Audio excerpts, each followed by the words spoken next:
Being a Mandalorian's not just learning about how to fight.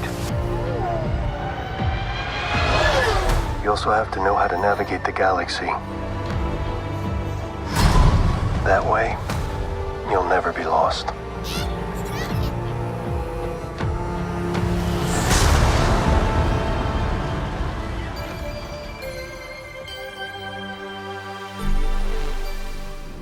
Well, I think that there's the first of all, we're going to go to the planet of Mandalore, and right now it's in ruins, as we learned over the last few seasons of both Mandalorian and Book of Boba Fett.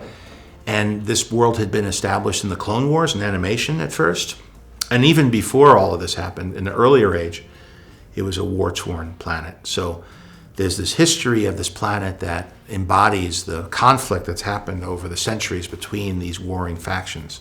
So it's a warrior culture, and we've learned now that there are different groups that have come from this culture, and they react differently to their different sets of rules, and they each feel that they're right. So there's a lot of division that we've established. Also, we've introduced the Darksaber, which is a totem of power, and legend has it that the wielder of the Darksaber is the one who would rule the planet.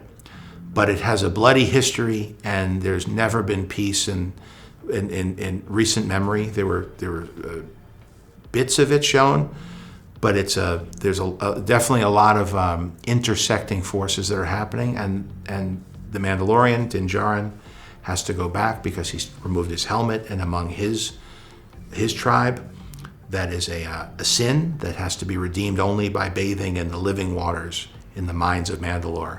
So all roads are pointing to this one planet that we know very little about what's happening on there currently.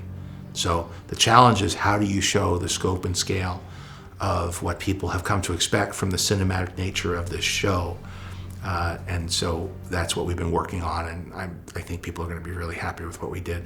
May the Force be with you! This is the way.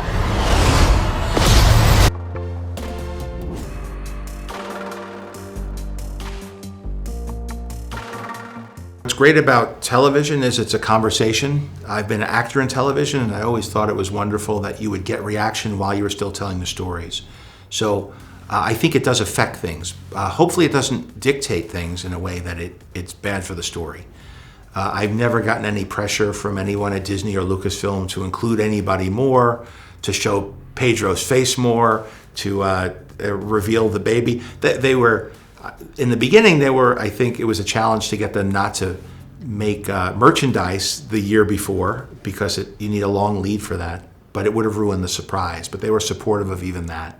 So we really try to do what's best for the story. But as far as the arc of the character goes, we had a sense of that this character probably had a history if it was able to use the Force. And so each season we learn a little bit more about what happened before to Grogu, to Baby Yoda. But then also, now that he's trained with Luke Skywalker, those abilities are growing, and he's not a helpless little baby anymore. And now he's learning how to control his power. But also, as kids grow older and find their voice and their power, it becomes more of a challenge for the parent as well. So the dynamic between the two of them as the Mandalorian becomes less of a rescuer and more of a parent. And the child becomes more connected to the father. The dynamic starts to emerge of more of a family dynamic as they move on. And I, for one, I'm a dad. I have kids that are growing up. I've seen that, and it's a very inspiring dynamic to show on the backdrop of this science fiction adventure.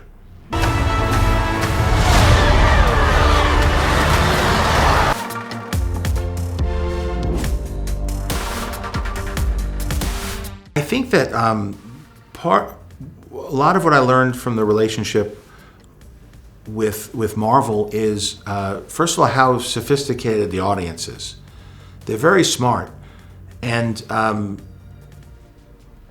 not everybody sees it the same way, but the audience as a group tends to be in agreement about what they like or they don't like.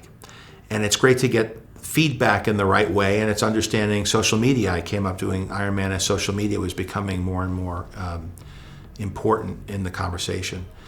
But in the early days, you maybe would read everything, and that's very misleading.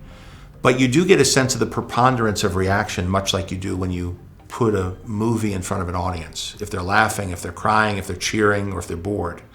So I think that's very important to get that feedback. And then it also made me think that you could be very sophisticated. Like we took some leaps in that we're showing in the Book of Boba Fett chapters of the story where Baby Yoda and the Mandalorian reunite. If I didn't see that Marvel was so successful in covering ground on characters in different franchises, I think the audience has grown accustomed to that there are character development across many titles.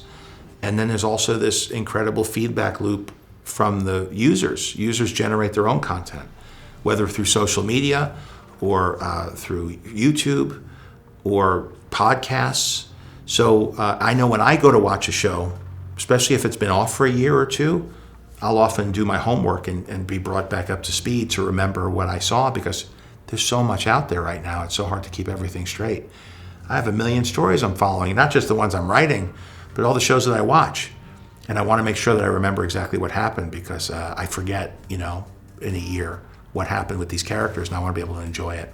So I learned a lot of that from Marvel and from Kevin Feige also, as somebody who was overseeing all these different stories. So now that I have several shows on, Ahsoka coming out, Skeleton Crew, Book of Boba Fett, Mandalorian, how to keep all of that in my head and still make it feel playful and fun and not like it's burdensome to have so much going on.